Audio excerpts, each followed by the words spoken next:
قال الله تعالى يا أيها الذين آمنوا اتقوا الله حق تقاته ولا تموتن إلا وأنتم مسلمون.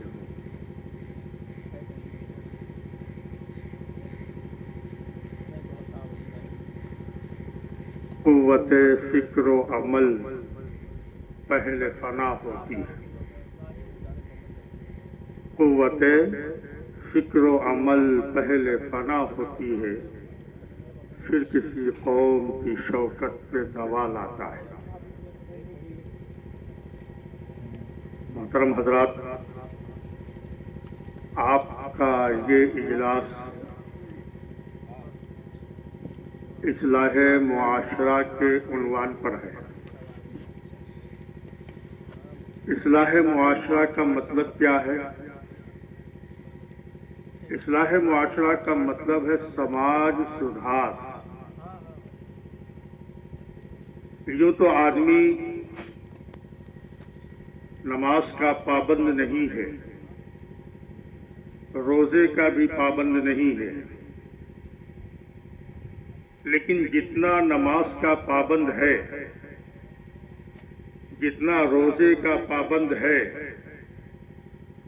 ان لوگوں میں بھی اگر دیکھا جائے تو سماج میں سدھار نہیں،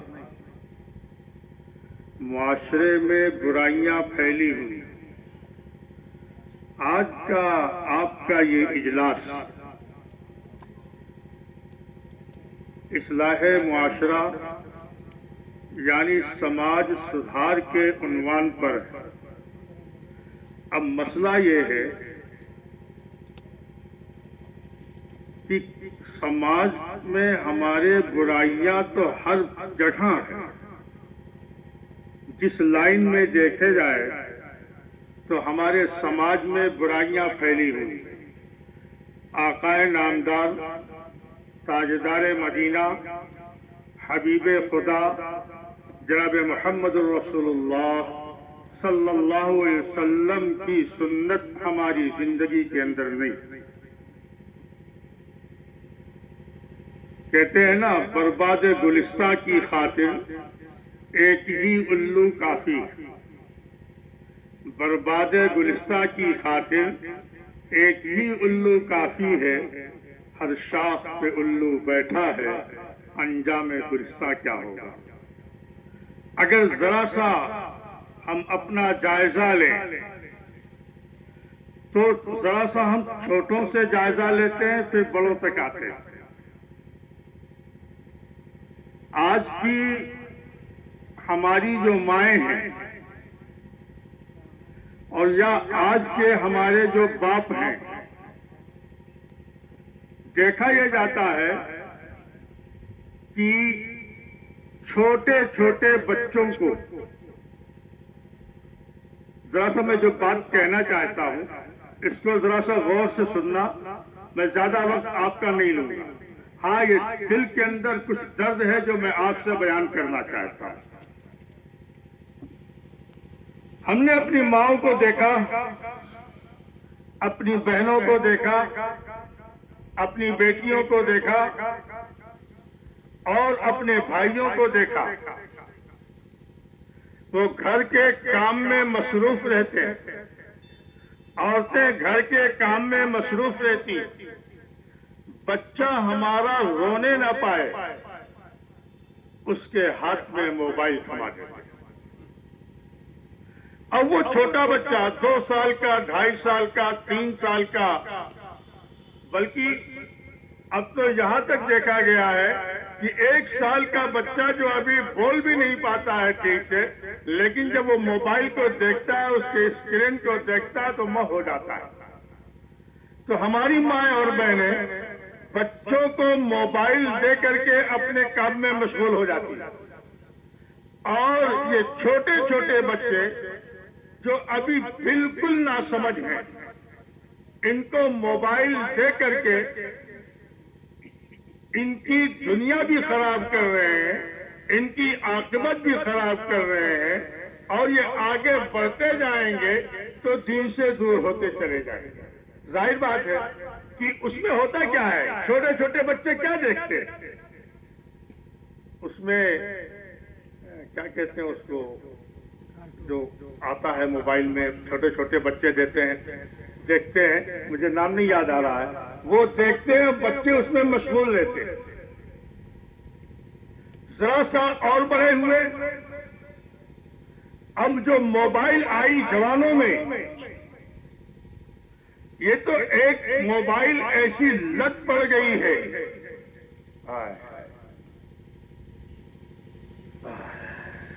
جتنا نقصان دین کو موبائل سے ہوا ہے کسی اور چیز سے نہیں ہوا.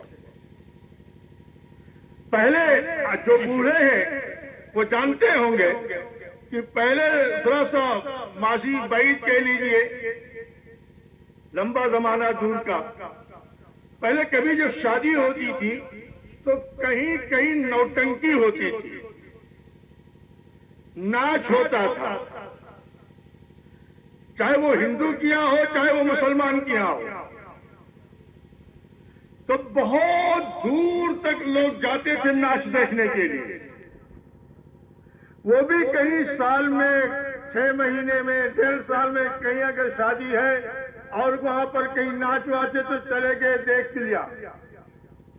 باقی سارے لوگوں کی زندگی سادہ گزرا کرتی تھی، کچھ نہیں. پہلے یہ جو سنیما ہوا کرتا تھا، سنیما میں پہلے اسکرین پر ایکٹرز کے وہ جو ناچتے ہیں تھرکتے ہیں وہ چیز آتی تھی، آواز نہیں آتی تھی. جب شیطان کی مجلس نے اور زیادہ ترقی کیا تو اس میں آواز آنے لگی. بہت دن تک ایسا ہوا کہ سنیما ہال میں فلم کو دیکھنے کے لیے جو متمول قسم کے لوگ ہوا کرتے تھے، مالدار لوگ ہوا کرتے تھے، وہ جایا کرتے تھے فلم دیکھنے کے لیے. غریب لوگ فلم نہیں دیکھتے تھے، ان کے پاس اتنا پیسہ ہی کہاں. جب ذرا سا اور ہوا اور ٹی وی آئی، اب اس میں کیا ہوا؟ ابھی جلدی کی بات ہے، ذرا مجھے دیکھو. جب ٹی وی آئی تو ایسا ہو گیا تھا کہ ہمارے جو دیندار طبقے کے لوگ تھے اس گھر میں شادی نہیں کرتے تھے جس گھر کے اندر ٹی وی ہوا کرتی تھی. ڈش اینٹینا لگا ہوا ہے وہاں، ان کے گھر کا ماحول صحیح نہیں ہے، لہذا وہاں شادی کرنا اچھا نہیں ہے. یہ گھر اچھا نہیں، ڈش اینٹینا بتا رہا ہے. لیکن موبائل نے آ کر کے سارے فاصلے کو ختم کر دیا، ساری دوریوں کو ختم کر دیا. اب ہر نوجوان نہیں، اب تو بوڑھے کے ہاتھ میں بھی موبائل ہے. نیک دیندار، تہجد گزار، تلاوت کرنے والا، ذکر کرنے والا، صاحب نسبت، ہر ایک کے ہاتھ میں موبائل ہے. دنیا تو اب بیگانہ ہو گئی ہے، دنیا تو خود غرض ہو گئی ہے. میں نے دیکھا ہے ایک آدمی کافی دور سے سفر کر کے آتا ہے، آیا ملاقات کرنے کے لیے، 2-4 آدمی بیٹھے، مشکل سے 2-4 منٹ بعد ہی اس کے بعد اس نے اپنا موبائل نکالا، اس نے اپنا موبائل نکالا، اس نے اپنا موبائل نکالا، اور ایک مجلس ہے وہ اپنے میں مگن ہے، وہ اپنا بٹن دبا رہا ہے، وہ اپنی چیز دیکھ رہا ہے، وہ اپنا گیم کھیل رہا ہے، یہ اپنا کام کر رہا ہے. کون کیا ہے کچھ نہیں پتا. محبتیں ختم ہو گئی، محبتیں ختم ہو گئی. پہلے ہم کبھی حدیث میں پڑھا تھا ہم نے، تنہائی کے گناہ سے بچو، نہیں سمجھ میں آتا تھا کہ تنہائی کا گناہ کیا ہے. لیکن موبائل نے بتا دیا کہ تنہائی کا گناہ یہ ہے کہ نوجوان، بوڑھے، بچے سارے اس گناہ کے اندر ملوث ہو گئے ہیں. تنہائی ہے، کمرہ ہے، رضائی ہے، چادر ہے، تان کر کے ہر لڑکا اور ہر لڑکی، کوئی اس میں نہیں فرق ہے، موبائل دیکھتے ہیں، گندی گندی فلمیں دیکھتے ہیں اور صبح ہوتے ہوتے وہ سو جاتے ہیں۔ وہ بوڑھے ماں باپ، ان کی ہمت نہیں ہے کہ اپنے جوان بچوں کو اور اپنی جوان بچیوں کو ٹوکیں، ان کو بتائیں، منع کریں کہ بیٹا گناہ ہے، نہیں دیکھنا چاہیے موبائل۔ کس منہ سے وہ باپ ماں کہے گی اور کس منہ سے باپ کہے گا بیٹا موبائل دیکھنا گناہ ہے، کیونکہ ہمارے ماں باپ بھی اسی گناہ کے اندر ملوث ہیں، ہمارے ماں باپ بھی اسی گناہ کے اندر ملوث ہیں۔ جتنا نقصان اس موبائل سے ہوا ہے کسی کا نہیں۔ آج ہماری لڑکیاں کالجوں میں جاتی ہیں پڑھنے کے لیے، جتنی تیزی کے ساتھ ہماری لڑکیاں مرتد ہو رہی ہیں اور غیروں کے ساتھ جا رہی ہیں، اس کی وجہ کیا ہے؟ تعلیمی آزادی اور موبائل کا ساتھ میں رہنا۔ یہ زہر حلال ہے۔ آج ہزاروں نہیں، لاکھوں مسلم لڑکیاں مرتد ہو چکی ہیں اسی موبائل کے دین سے اور اسی تعلیم کی آزادی سے۔ تعلیم کے لیے اسلام منع نہیں کرتا، پڑھنے کے لیے اسلام منع نہیں کرتا۔ پڑھو، عالم بنو، حافظ بنو، ڈاکٹر بنو، انجینئر بنو، دنیا کے کسی بھی گوشے میں جانا چاہو جاؤ، تم آسمان کی بلندی پر پہنچ جاؤ، تم سمندروں کی گہرائی میں پہنچ جاؤ، تم سورج کی شعاؤں کو قید کرو، اسلام نہیں منع کرتا، لیکن اسلام کہتا ہے تم دین سیکھو، تعلیم حاصل کرو، دائرے کے اندر رہ کر کے۔ علامہ اقبال نے، اکبر الہ آبادی نے کہا تھا، تم شوق سے کالج میں پڑھو، پارک میں پھولو، تم شوق سے کالج میں پڑھو، پارک میں پھولو، جائز ہے غباروں میں اڑو، چرخ پہ جھولو، پر ایک سخن بندے آج اس کی رہے یار، اللہ کو اور اپنی حقیقت کو نہ بھولو۔ لیکن آج تعلیم کے نام پر کالج میں ہماری بچیاں جاتی ہیں، وہ بچیاں جو ہماری کوکھ سے پیدا ہوئی، وہ بچے جو ہمارے کوکھ سے پیدا ہوئے، جن کے دل کی تختیاں سادہ ہیں، آج کا متمول طبقہ وہ مدرسے میں، مکتب میں اپنے بچوں کو نہیں بھیجتا، یہ تو غریب کے بچے وہاں جاتے ہیں۔ ہمارے بچے مانٹیسری اسکولوں میں جاتے ہیں، ہمارے بچے کرسچن کے اسکولوں میں جاتے ہیں، ہمارے بچے وہاں پر جاتے ہیں جہاں پر چڈی اور بوشٹ اور ٹائی پہنا کر کے بھیجا جاتا ہے، وہاں جاتے ہیں۔ ایک مرتبہ حضرت مولانا سید اسعد مدنی نور اللہ مرقدہ بنگلور میں تھے، ایک حاجی صاحب تھے، ان کی دعوت تھی، گئے کھانا کھا رہے تھے، حاجی صاحب بات کرتے کرتے کہتے اللہ ایک ہے، کیا کہتے؟ اللہ ایک ہے۔ وہ حاجی صاحب کا ایک چھوٹا سا بچہ تھا، 2-3 سال کا یا 4-5 سال کا رہا ہوگا، وہ کھیل رہا تھا، اسے کیا معلوم، کھیل رہا تھا، اندر باہر ہو رہا تھا، حاجی صاحب کے پیٹ پر کود رہا تھا۔ حاجی صاحب نے کہا کہ اللہ ایک ہے، اللہ ایک ہے۔ اس بچے نے کہا no daddy, no daddy, god of three. ابا جان یہ کیا کہہ رہے ہیں؟ خدا ایک ہے، اللہ ایک ہے؟ نہیں نہیں، ہماری مانٹیسری اسکولوں میں پڑھایا جاتا ہے، ہمارے کرسچن اسکول میں پڑھایا جاتا ہے اللہ ایک نہیں ہے، اللہ تین ہے۔ نعوذ باللہ من ذالک۔ اس لیے میرے دوستوں، میرے عزیزوں، میرے بزرگوں، آپ تعلیم دیں، لیکن اپنے بچوں کو جو تعلیم کے مکتب میں بھیجیں، وہ خود بھی مسلمان رہے گا اور آپ کو بھی مسلمان باقی رکھے گا، آپ کو جنت میں لے جانے کا ذریعہ بنے گا۔ خیر ہماری بات آگے نکل گئی. میں یہ کہنا چاہتا تھا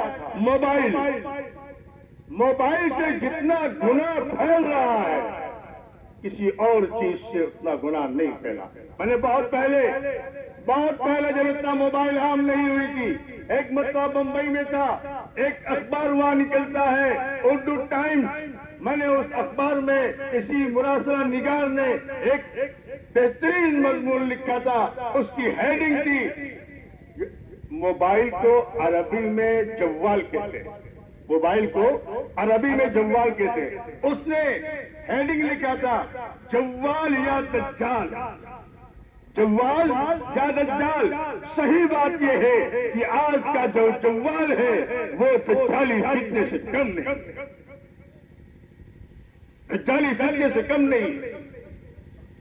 اس موبائل کے دیکھنے کی وجہ سے چاہے وہ ہمارے بوڑھے ماں باپ ہوں، وہ نماز کے پابند ہوں، وہ تہجد کے پابند ہوں، دیندار گاؤں میں علاقے میں جانے جاتے ہوں، مگر موبائل ان کے پاس ہے.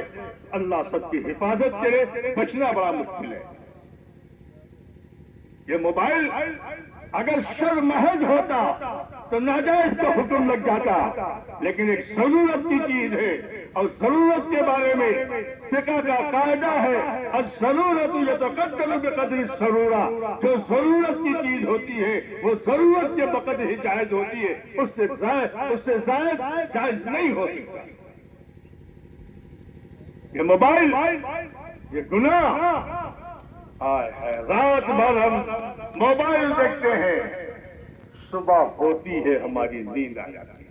حدیث میں ایک بات بتاؤں، حدیث میں اللہ کے نبی صلی اللہ علیہ وسلم نے فرمایا ایک زمانہ ایسا آئے گا کہ لوگ شام کو سوئیں گے اور اسلام کی حالت پر، ایمان کی حالت پر، اور صبح ہوتے ہوتے وہ ایمان سے خارج ہو چکے ہوں گے. صبح ہوگی اسلام کے اوپر، ایمان کے اوپر، اور شام کو ہوتے ہوتے وہ اسلام سے، ایمان سے خارج ہو چکے ہوں گے. پہلے ہمارا مسلمان وہ جب لیٹتا تھا تو تسبیح پڑھتا تھا، درود شریف پڑھتا تھا، سبحان اللہ پڑھتا تھا، استغفر اللہ پڑھتا تھا، دعائیں پڑھتا تھا. اور ہماری ماں اور بہنیں اپنے چھوٹے چھوٹے بچوں کو کلمہ سکھاتی تھی، نماز کا طریقہ سکھاتی تھی. آج تو کچھ بھی نہیں، موبائل کی نظر ہو گیا. کیا ہے؟ ایک دو زخم نہیں، سارا بدن ہے چھلنی. ایک دو زخم نہیں، سارا بدن ہے چھلنی. درد بیچارہ پریشاں ہے، کہاں سے اٹھے، کس لائن کو بتایا جائے. آج اس موبائل کی وجہ سے جوانوں کا ایک بہت بڑا طبقہ ہے. آپ کیا پتا نہیں ہے کہ نہیں ہے، ہمارے یہاں تو بہت زیادہ ہے. آج کا جوان نشہ کر رہا ہے، نشہ کر رہا ہے، ہوش میں نہیں ہوتا. اب تو گولی چل گئی ہے، شراب پینے کی ضرورت نہیں ہے. شراب پینے کی ضرورت، گولی کھا لو کافی ہے، ٹیبلٹ کھا لو کافی ہے. جس قوم کا مسلمان نشہ پر آ جائے، جس قوم کا مسلمان موبائل کے دیکھنے کی وجہ سے برائی پر اتر جائے، جس قوم کا مسلمان تعلیم کو چھوڑ دے، جس قوم کی لڑکیاں مرتد ہو رہی ہوں، بتاؤ وہ قوم کیسے عروج کو حاصل کر سکتی ہے؟ میرے بزرگوں، میرے دوستوں، ذرا سوچنے کی چیز ہے. اس کی وجہ سے میں آپ کو چند باتیں اور بتا دوں. مسند احمد کی ایک روایت ہے، غور سے سننا. مسند احمد کی ایک روایت ہے، نوم الصبح یمنع الرزق. یہ نوجوان خاص طور سے سنیں اس بات کو. حدیث میں ہے اللہ کے نبی صلی اللہ علیہ وسلم نے ارشاد فرمایا صبح کا سونا، صبح کا سونا رزق کو روک دیتا ہے. صبح کا سونا روزی سے محرومی کا سبب بنتا ہے. آج کا نوجوان 10 بجے تک سوتا ہے،